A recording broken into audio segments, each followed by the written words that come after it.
Hello, I want to welcome everyone to another malware sessions. My name is Sean Campbell. On today's agenda, we're going to be looking at ransom WannaCry. In this case, up first, what we're going to do is we're going to look at what is ransom WannaCry. And we're going to look at kind of a high-level perspective, what it does, as well as some of the vectors, the IOCs, and whatnot.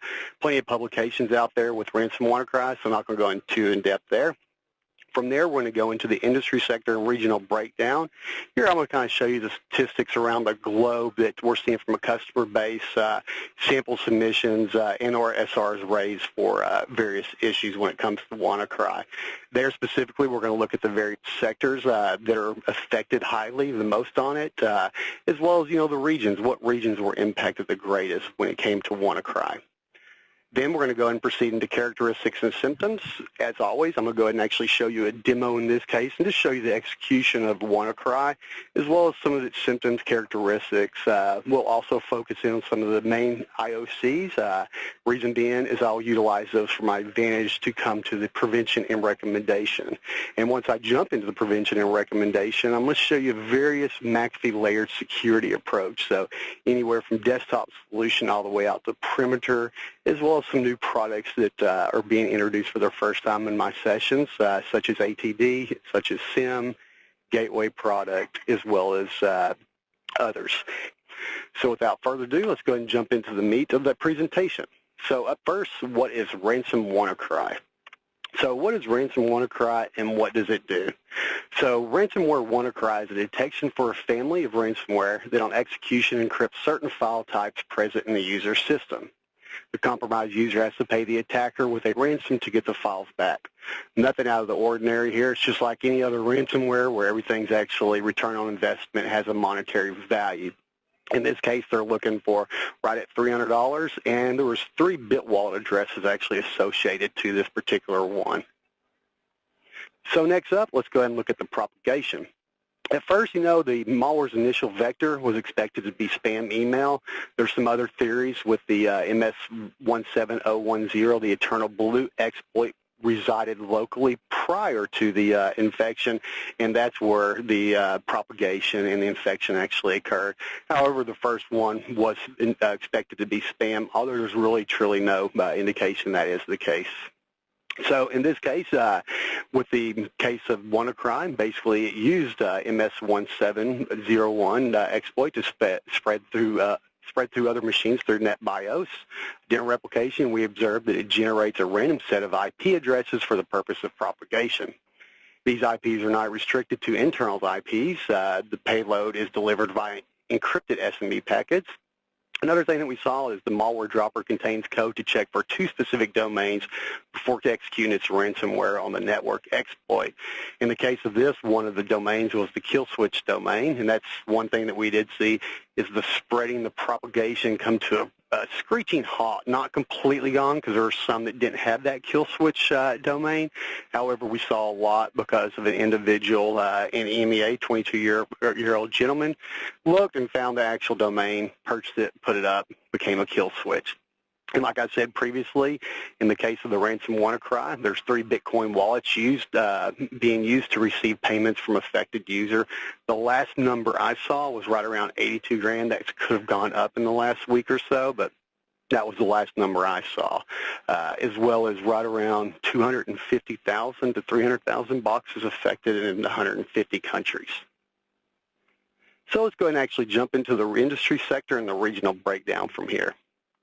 So first up, we're going to look at a heat map here, which you're going to kind of see the obvious, the target regions, some of the places that were affected most. I want to go ahead and just look at the very top middle, basically. We're looking at EMEA here.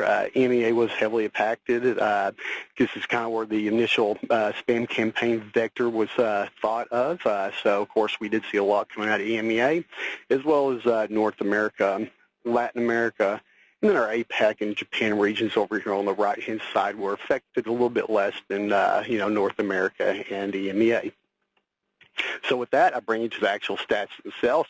These stats are really dependent upon customer sample submission, SRs being opened and whatnot. So basically what we saw here is that EMEA had right around 57% of all, escalations, support tickets opened up, with North America at 33%, followed by APAC at 7%, Latin America at 2%, and Japan at 1%. So from there, let's go ahead and jump into the industry sector. As expected, when it really comes to ransomware, it's more for monetary gain versus anything else like propagation or notoriety, which some of the other threats would be.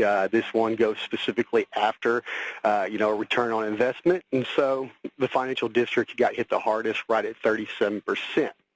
From there, you see SMB at 32%. So pretty much 2 in every 3 cases that we saw in support, sample submissions and whatnot, came out of those two sectors, financial and SMB. SMB being very, very broad, though. It's not uncommon to see SMB up there. And then going and looking at the rest of them, what we're going to see here is outsourcing and hosting at 10%. We got others at 7%, industrial at 5%, public sector at 2%, as well as software at 2%. And then the last 5 that we have here at 1% are going to be insurance, mining, pharma, technology, and telecom. So with that said, let's go and actually dive into the main part of the content of this presentation, and let's look at the characteristics and symptoms. So at first, what I'm going to do is we're going to go ahead and just launch a demo here, and we're going to look at the execution of WannaCry and the payload itself. So first up, just showing you this binary itself, and name it whatever you want to, WannaCry.exe in this case. In all cases of my demos, you'll see me display anything with the encryptor and infector. I show you that there's some good valid application files in this test doc folders. And what I'm going to do is just open up a couple of them just to show you they're in good standing, notoriety, the integrity, or not the notoriety, the integrity hasn't been manipulated or anything along those lines. So once we go ahead and open up, we'll go and just actually minimize or close this one down for now. Now we're going to go into computer because I'm going to show you that Microsoft exploit. Here I just mapped the share. We called it Z. Inside there you'll also see a test docs with a number of application files in there. Once again, just go ahead and open up a couple of them just to show you they're in good standing. They're not damaged, corrupt, encrypted, which would be the case of, ransomware or whatnot. So close that down.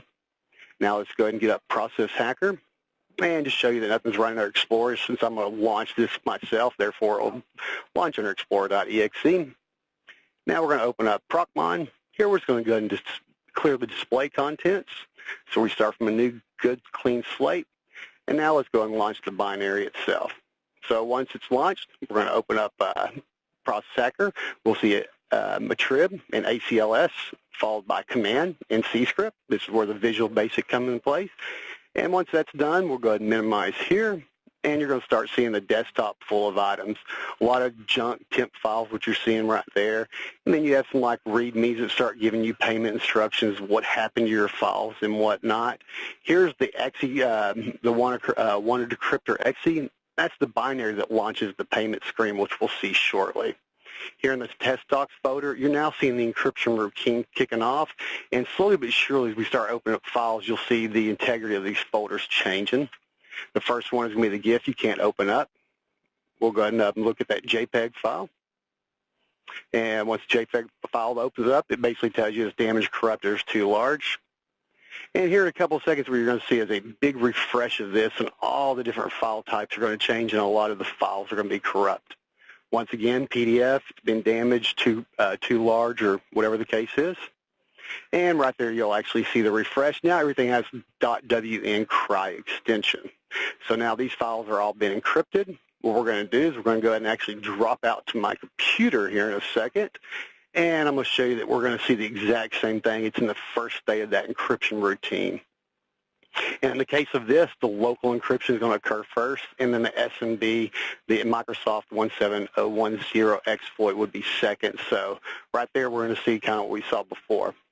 Here again, now what you're going to see is actually the desktop screen just showing you the, what happened, and specifically here, what happened to my computer. It tells you the files are corrupted, whether they're your documents, photos, videos, can I recover them? And it says you can. You have, X amount of time, as well as you have to pay a recovery fee. And then, of course, how do I pay? You got to buy Bitcoins, and here's your Bitwallet address. So from here, I'm just going to go ahead and drop into the decrypt screen. And what it did is it went ahead and decrypted 7 files there. These are anywhere from 4 to 7 that I've seen by running my various WannaCry samples. If you went out to those, you would actually see they truly are decrypted, so it doesn't give you that false sense of security per se when you're going to have to send $300 to somebody to get your data back. So here I'm going to go ahead and drop down and open up the bitmap. Nothing more than the desktop picture. It's going to tell you, your files are encrypted. It says, if you don't see the WannaCryptor, the window, then your antivirus remove the decryptor software, and you must get that back, basically. And it says if you don't see this screen, which is exactly the, the WannaCryptor.exe, the next one, if you don't see it, please find an application file named WannaCryptor.exe in any folder and restore from the antivirus folder. So nothing more than the payment screen to get that up.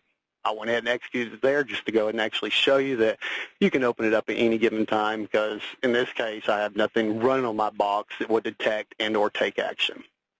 So here we're going to go and open up Procmon. The first filter we're going to set up is for the binary I executed itself, which is going to be WannaCry.exe. So here we'll do process name is WannaCry.exe.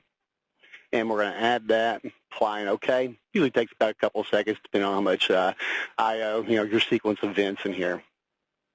So first up, we're just going to kind of start scrolling down, and we're going to look at some of the actual payload here, and we're going to look at the various indicators that I was talking about that we'll focus in on later. Here you're going to see a number of my temp files. You're going to see that please read me, which we'll come back to here shortly, that was actually dropped on the desktop. Other temp files, as well as the files I have in that test docs folder, JPEG up net first, and if you continue to scroll down, you'll actually see documents, you'll see PDF files, you'll see whatever file type are becoming encrypted. So from here, we're just continue to scroll down to show you more data that's created, whether it be a random folder off the root of C and some utils that were encrypted there, as well as the readmes, the executable that you launch for the payment screen and whatnot. It's getting created tons of time, and one thing about WannaCry, it has no problem popping up as much as it wants to. It's you can see how kind of annoying it is just in this demo how often it does pop up, just to make sure that you're still aware of what's going on with your bot. So basically there we kind of showed you some of the things that WannaCry.exe did. Now what we're going to do is we're going to go ahead and get back in there, and we're going to do a filter for process name. And in this case we're going to do a process name for ACACLS.exe, ICACLS.exe, and the WannaCryptor at the very top. So we're going to go ahead and add those, apply and OK. Takes a couple more seconds here now that we have a little bit more to filter for. And once it comes up, we're going to look for these indicators, these primary ones that I'm looking for. So we're going to keep on closing that down as long as it keeps on opening up. So first up, what we're going to do is we're looking for a certain file type, the WNRY file type. And you see the first one drop by the WannaCry.exe, which is a temp file, b.wnry.exe. And you're going to see these flooded. The reason we're focusing on that particular one is because this is how we can actually break the encryption routine. If you break the encryption routine, you're good to go. So what we'll do is we'll follow that up with some access protection rules, as well as look at some other ENS components on this. So what I'm doing here now is I'm looking for an actual registry key. What I'm going to do go back in there into the define, and I'm just going to do a front slash at the beginning of it. Made it a little too generic, that first search. And the first one that pops up, you're going to see the WannaDecryptor.exe. Actually, you do a create on HKey local machine software, and then WannaCryptor. The O is actually a 0 in this case, so one thing to keep in mind. It also does the same thing on HKey current user later on. So once again, we're going to open up that screen just to show you that you can launch that at any time to get your files back. We're going to look at the please read me. And one thing I did find amusing here, what's wrong with your files? Oops, they're encrypted. What I do, and it tells you basically send $300 to this bit wallet address. Look for the application name, WannaCryptor.exe, which once again we see there, and either that or restore it. The next one's the one I probably did admire the most. How can I trust? Don't worry about decryption. We will decrypt your files surely because no one will trust us if we cheat users. Find that amusing because you are a virus writer, and how can anybody trust somebody who just encrypted my box and now demanding money to get my data back? Anyways, it was kind of a look over, the various payload of WannaCryptor, as well as some of the indicators, which we're going to focus on from here on out. So, without further ado, let's jump into the different preventative and recommended stats from the various point products that we have. Kind of like that, the security approach that I've been, preaching about for years on these malware sessions. That, you got to kind of look past the desktop and you got to start looking at perimeter down. And I'm a firm believer that is the first, initial vector. That's where I'd want to start, and that is the perimeter all the way down and into the desktop. First up, however, we'll go ahead and look at the desktop. So what we're going to do here is we're going to look at ENS, access protection rules, and we're going to just implement some of those blocks. So without further ado, we'll go ahead and start this video as well. As always, got me a test doc folder here on the desktop with various file extensions, and just go ahead and open up those just to show you the integrity is still good to go. And once we open the PNG, I believe we're going to do the JPEG last here. And once we're good to go there, we'll just go ahead and close this one down. And we're going to go out and we're going to go into ENS. So first up, the status bar, threat prevention. Once this opens up, I'm going to go to the right-hand side and go show advanced. And from there, we're going to go to access protection. Once we get to access protection, we're going to scroll down a little bit just to get this rule. First one up, you'll see WannaCry block. It's both in block and report mode. So let's open that up to show you exactly what it entails. Name can be anything you want to. I just call it WannaCry block. Of course, our actions are block and report. On executables, we're going to do any process. Therefore, in the actual file and name down here at the bottom, we're going to include the asterisk, and of course, the include status is include. So any process that violates these.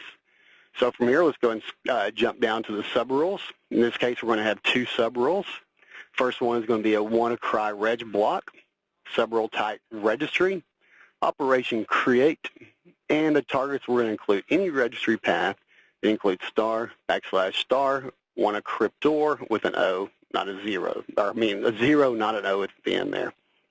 Save that. Now we're going to go to the WNRY block, which we looked at. And up top of the name, you'll see, WannaCry WNRY block. You'll see the sub-rule type as files on create. Here we're going to include, this is a refresh issue I just saw if you see registry key paths. So I'm going to save this. I'm going to go ahead and open it back up. And now if you look at the bottom, you see it switched over to files. I don't know if that's a refresh issue or whatnot. It was all set up correctly. Here, all we're going to do in this case is do a star.WNRY block on create. So we're going to save all those, apply out of there.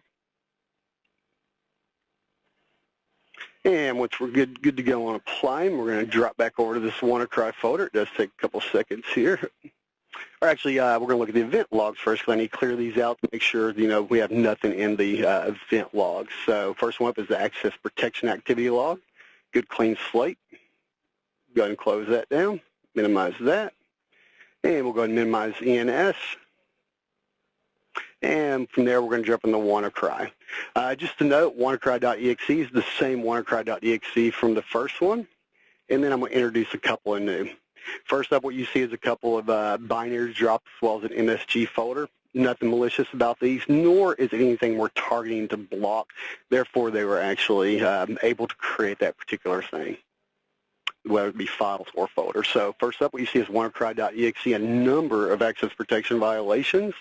All the way at the top, you're going to see anywhere from the HT local machine software WannaCryptor 0.0, and then as well as some of the temporary files that are being dropped on this desktop, b.wnry, which is the first one, and it's continued to drop those, as well as the HT current user software WannaCryptor, many different language packs, followed by more temporary files there at the end.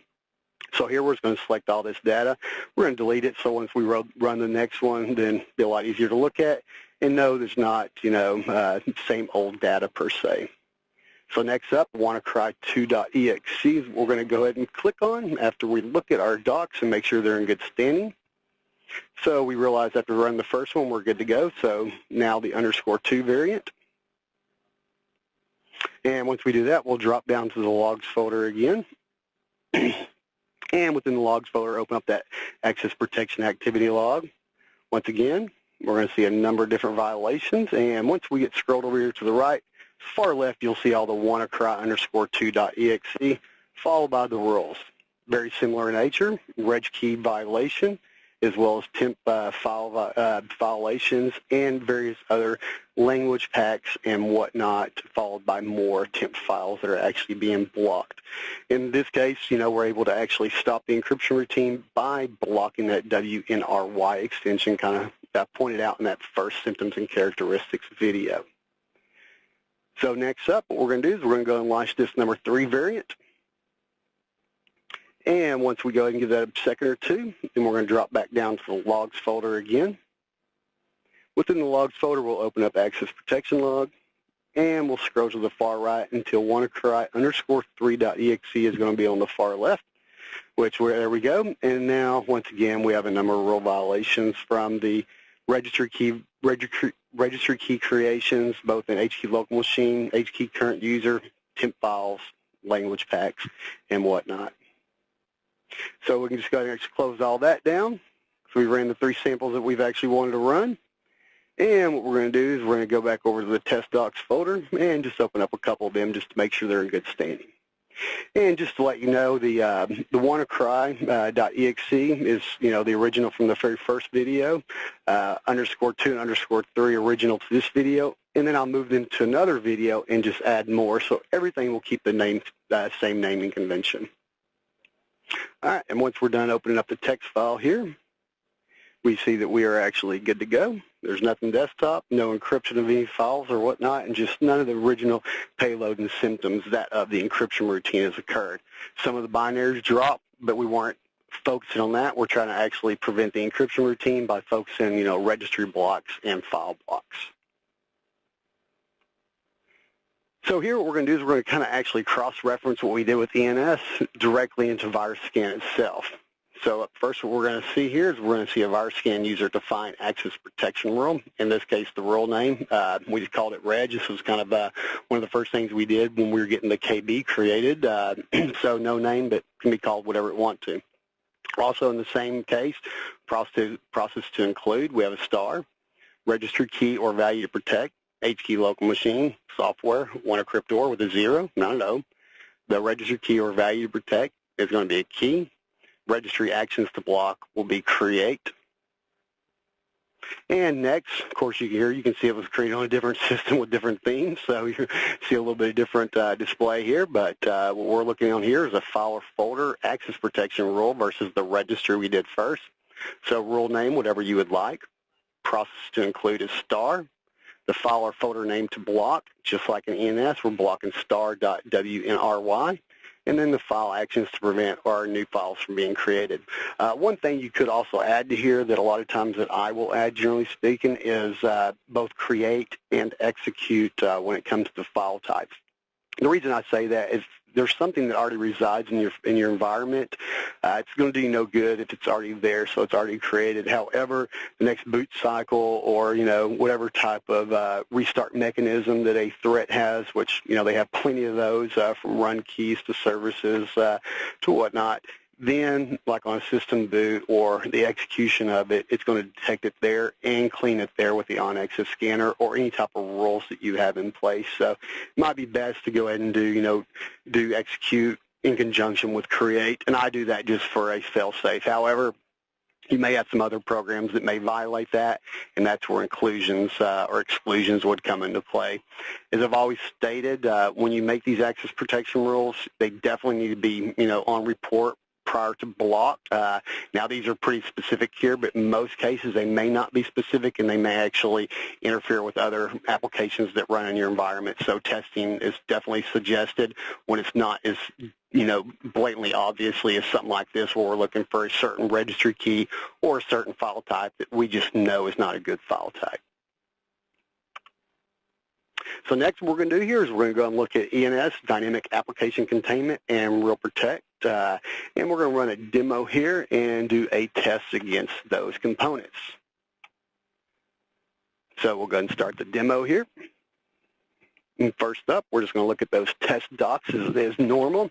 Open up a couple of those just to make sure we're in good standing. And just to explain, I'm not looking at the Z drive anymore because we know that the Z drive, the exploit is possible. So with these, we're killing the encryption routine. So here, in this case, the first 3 are going to be, in common from the last video. And then I went ahead and added a couple of more. So here, let's go ahead and open up ENS, and we're going to adaptive threat protection options, enable adaptive threat protection. We're going to use Threat Intelligence Exchange Server to collect anonymous diagnostics and usage data. Also, GTI reputation if Threat Intelligence Exchange Server is not reachable. Rule assignment, I moved it security from the default balanced. However, I just did a little bit different to kind of show you a little bit more aggressive approach here, as well as some of these were caught under security versus the balanced. Basically, I'm showing you the balanced pre-settings, but what I'm going to do is move back to security here, uncheck the block and the clean actions. I'm going to let the trigger take all actions here, so I'm going to move that to unknown. Real protect, we're going to do both client-based as well as cloud-based scanning. And one thing you always want to do is disable that observe mode because it's only going to report. It's not going to do any blocking. In this case, I did all rules enabled just to kind of show you the gross approach and those that are actually utilized during the or triggered, violated during the WannaCry execution of various samples here. So now from here, we're going to go to the logs folder. And there's going to be a couple of different logs that we're going to open up and clear out. First one's going to be the DAC log. So we'll go ahead and select all there. Clear all that, save all that data, which is absolutely nothing. And then the ATP log here, we're going to go and close that down as well. Or delete all that and then close it down. And once we do that, minimize here, and we're going to go to the WannaCry folder. So first up, WannaCry.exe. And what I'm going to do here is I'm going to go ahead and actually launch 4 at a time. We've got 8 samples in all, so I'm just going to go ahead and execute 4. And you can kind of watch, just for the obvious, vectors, basically the desktop screen or, the temp files or whatever being dropped down there. Up next, go ahead and launch the _3 variant. And once we give that a second, we'll go ahead and do the _4 variant. And go into the test docs. At this point in time, just from the naked eye, we see no harm done to these files. They look like as they should. So here, let's go ahead and drop down to the logs folder. We're going to sort this just kind of by date just to get them in line. First up is the ATP log, the adaptive threat log.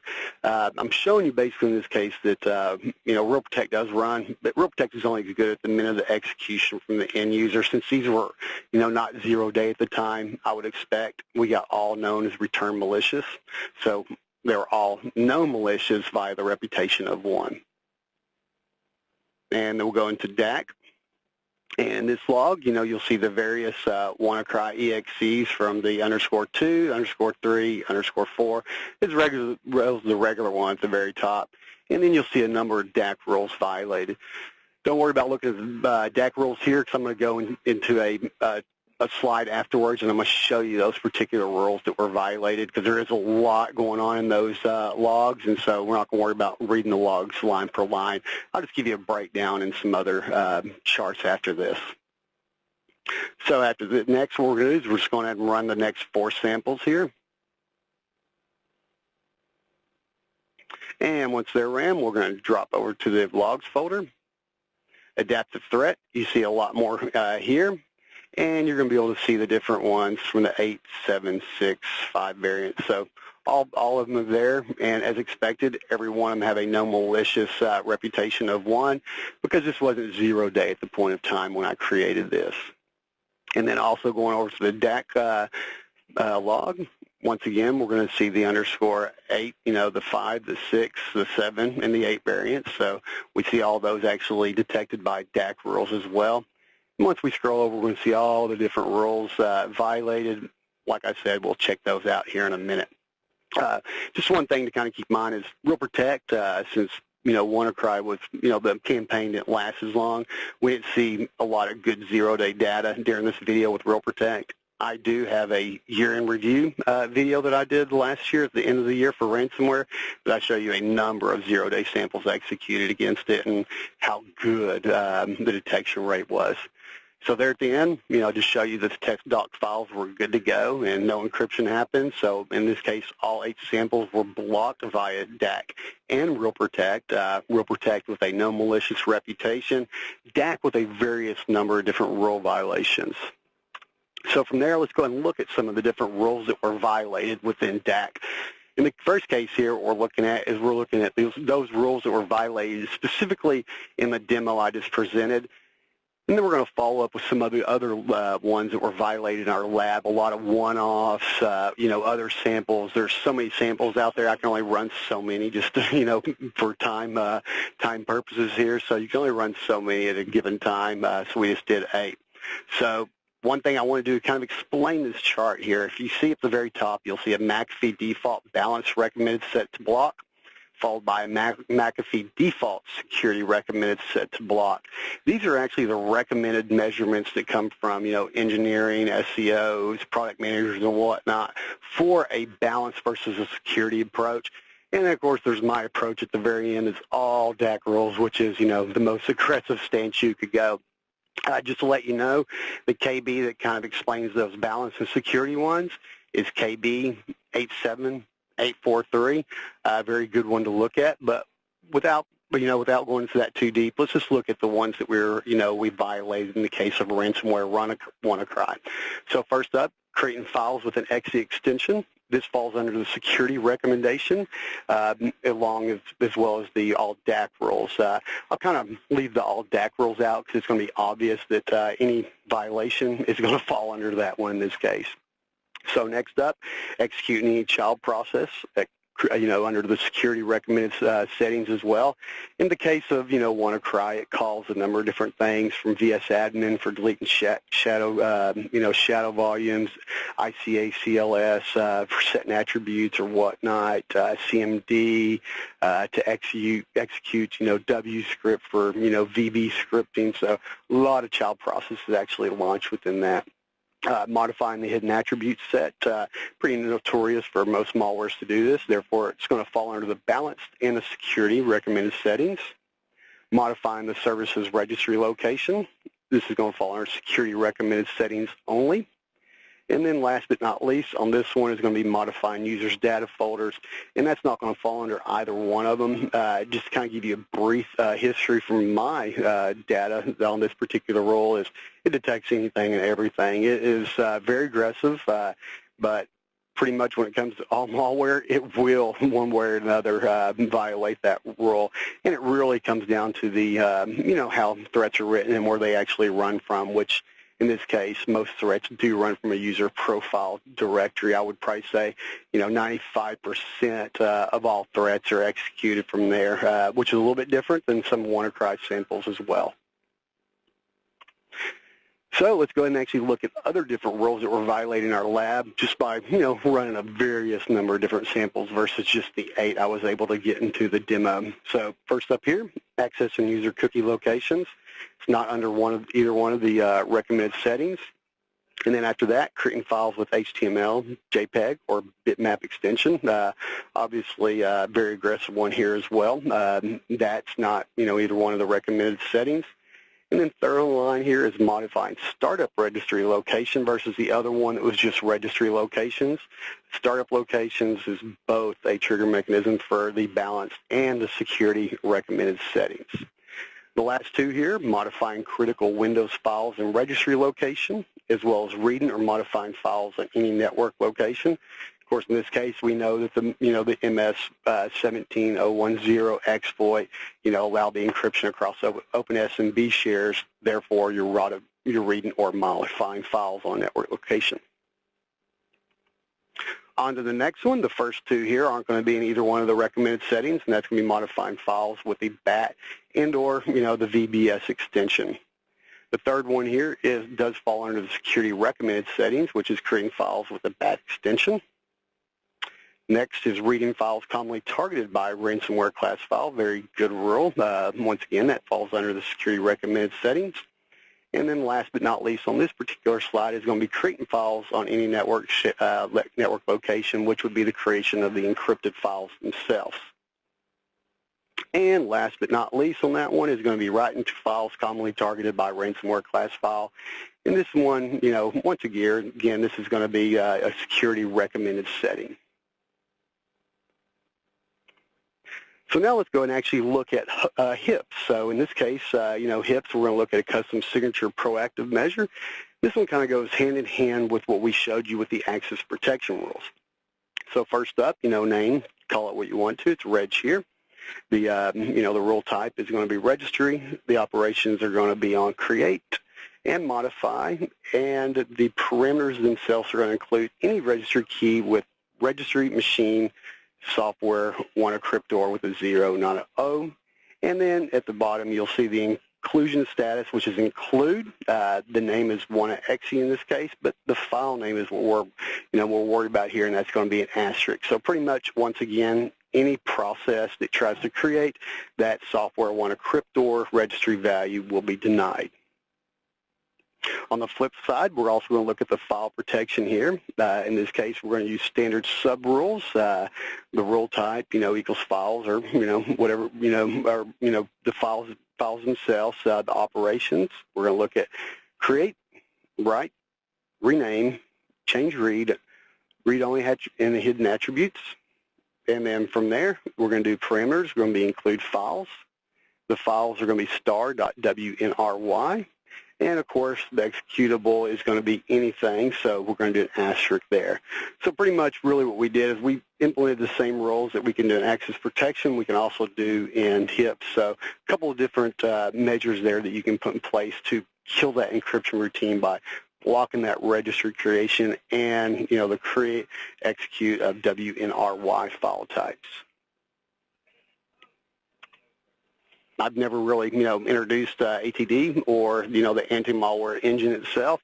So what we're going to do is we're going to kind of look at both those, how they came together and did it. So basically what we're looking at here is Advanced Threat Defense provides malware analysis utilizing multiple analysis methods. In this example, our Gateway anti-malware emulation engine was capable of detecting WannaCry's 0-day. Additionally, ATD's dynamic behavior and static code analysis were capable of detecting most WannaCry samples 0-day and providing a large amount of IOC and IOA data for organizations to utilize further in their directional process. What we're looking at here is you can actually see under engine analysis, the fourth one down, the Gateway anti-malware, we got an Artemis detection right off the bat on that by sandboxing that. From talking to other individuals, SEs in particular helped me out on this particular side. They saw a pretty high detection rate, with the Gateway engine, as well as some of the reports I got from SAMs and their various customers that we saw a lot of malicious links blocked at the gateway. So it's good to see how those incorporated one together, and you actually had this proactive defense mechanism as well with the GAM engine along with ATD Sandbox. So here what we're going to do is I'm going to go ahead, and we're working with, SCs before. In this case, this was created by an SC. This is hunting for WannaCry 0-day using active response. So here we're going to look at MAR. Once again, MAR is going to be a new video. There are a new product that has been introduced to my sessions, and hopefully we can kind of proceed from there. So first up, what we're going to do, we're going to take a look at the endpoint threat analytics that provide detection capabilities in which security operations can determine suspicious activities. In the case of McAfee Active Response, it will identify suspicious process and provides a full trace of the actions of that process. Suspicious actions are highlighted with details of what behavior they exhibited, why this is deemed malicious, and what additional connections or impact it has on the system. So from here, what we're going to do is we're going to actually just pull up this trace on the particular sample that we ran for WannaCry. So first up, let's start by investigating the execution path. Threat Workspace provides use with the tracing capabilities. Here we can dive into each execution and the activity. So right here, process started, gives you the process, also gives you the command line, gives you some hash values created on usernames and all that good data. So here, file modified, we see that batch file. This kind of goes hand in hand what we saw with the video that I ran, where command and, Visual Basic scripting was actually executed. Code injection, we're just showing you the code injection here. And there's, a little bit of other different routines that you can kind of follow out here. In this case, pretty much what we're looking for is, we want to utilize this information to our best advantage, and we can utilize this to stop processes and remove malicious files, to forensically hunt for live IOCs, as well as behavioral or threat data such as WannaCry, WannaCry symptoms across all endpoints. Here we can also define proactive actions to take if these processes are filed or identified suspicious moving forward. And that's, kind of really up to the security admin themselves. You can look at this data. It gives you real-time perspective of what's going on in your environment. If you deem that suspicious and or malicious, you can make actions based upon your own, your analysis and what you've determined this threat to be. In the case of active response, it drove effective proaction detection as the trace data revealed malicious activity at 0 days. So in this case, it did help a whole lot. It's just, looking at that trace, digging out that information, analyzing that, and determine what's malicious and what's not malicious. So from there, let's go ahead and actually jump down into McAfee NSP coverage for WannaCry. Once again, this is going to be a new one that I brought into the malware sessions. Here, what we're going to see a number of existing signatures that NSP actually provides for WannaCry. So up first, CVE 2017-0143, which is Windows SMB v1, identical mid and FID type confusion vulnerability. CVE 2017-0144, Windows SMB remote code execution vulnerability. CVE 2017-0145, Windows SMB remote code execution vulnerability. Same as the top one, just different CVE. Next up, CVE 2017-0146, Microsoft Windows SMB out-of-bound write vulnerability. And last but not least, CVE 2017-0147, Windows SMB v1 information disclosure vulnerability. Now what we're going to do is we're going to kind of dive into Enterprise Security Manager here, and this is one that I've kind of working with Product Manager, a couple of product managers for the SIM team on this one. I'm actually, this is kind of also a shameless plug at the same time, as my next malware session will be over insider threats, and we're going to demo SIM in the various different modules that fall under SIM. So without further ado, jumping into that one. In this case, for customers out there using McAfee Enterprise Security Manager, 2 content packs have been updated to help identify potential WannaCry activity. Those 2 are the Suspicious Activity Content Pack as well as the Exploit Content Pack. Specific details can be found in the following KBs for suspicious activity, KB 88776, and within here you'll see, different ways to identify Tor port communications and highlight file extensions associated with WannaCry. This is kind of one thing that a lot of people ask me, trying to find patient zero, it's really, really hard. It takes a lot of legwork, just a lot of data. In every case that we've seen, all the payments will go out to an onion address, so it's pretty, the Tor domains, if you're looking for, the .onion addresses and looking who went out first, got to give you a starting point there. Also, you're going to get WannaCry specific correlation events. As for the Exploit Content Pack, more information can be found under KB 85403. In this case, it's going to be the alarm on NSP SIG IDs, which identify WannaCry specific items. Those are the ones we just looked at prior to this with NSP, so kind of goes hand in hand with the flow of the presentation itself. As for the content packs, they can be installed directly from within the ESM interface, simply by accessing system properties, and the content pack link is on the left bar. In all cases, you can view our short content pack overview by the certain YouTube address.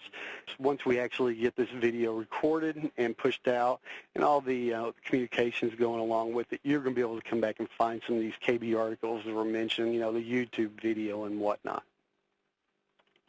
So last but not least, let's go ahead and actually look at the additional end user recommendations. So first up, which should be the number one priority, and I would expect that most people have already got this done, proactive patching of MS17010. And second, one of my biggest ones, I actually wanted to make this number one, but I couldn't oversee the obvious with the Microsoft exploit and the encryption of shares, which is, probably the biggest pain stake for any customers that got affected by WannaCry. A local host being encrypted compared to a share, big difference there. But anyways, for security and awareness training, one thing I've been suggesting for a long time is to simulate phishing or spam campaigns to bring security awareness to those individuals who fall for social engineering attacks. Basically, think twice before clicking on anything sent in via email. Do not open file attachments or launch suspicious links unless specifically requested from that sender. View the email header or send a separate email to validate the sender before opening attachments. And let your users know where they can report suspected email to the organizational SOC. Remind your employees how and where to submit suspicious emails safely. One thing that we did dive in, mail and web gateway products that identify malicious links and or block emails with links or attachments. Another thing to add here would be blocking specific attachments that, come in through the gateway, whether it be exes, whether it be scripting files, PDFs. PDFs are huge because I saw JAF ransomware run in conjunction to WannaCry. Be honest, I've seen more JAF samples than I have WannaCry, and I think that more people were impacted by JAF versus the WannaCry. I've even disproved some people thinking they had WannaCry. They actually had JAF. It started a day before. Same exploits, the Microsoft 17010. It came in as a PDF file, and it had a malicious word macro embedded in the PDF. And it had the exact same payload as a normal ransomware would. So, also blocking certain file types would help out. And another one would be spam filtering. And last but not least, specifically for this attack, you can block, the HHHHH at melanator.com at the gateway. With that said, that wraps up today's malware sessions. I do appreciate everyone attending today, and I hope you have a wonderful day. And thank you for joining, and look for some future ones coming out here shortly. Thank you.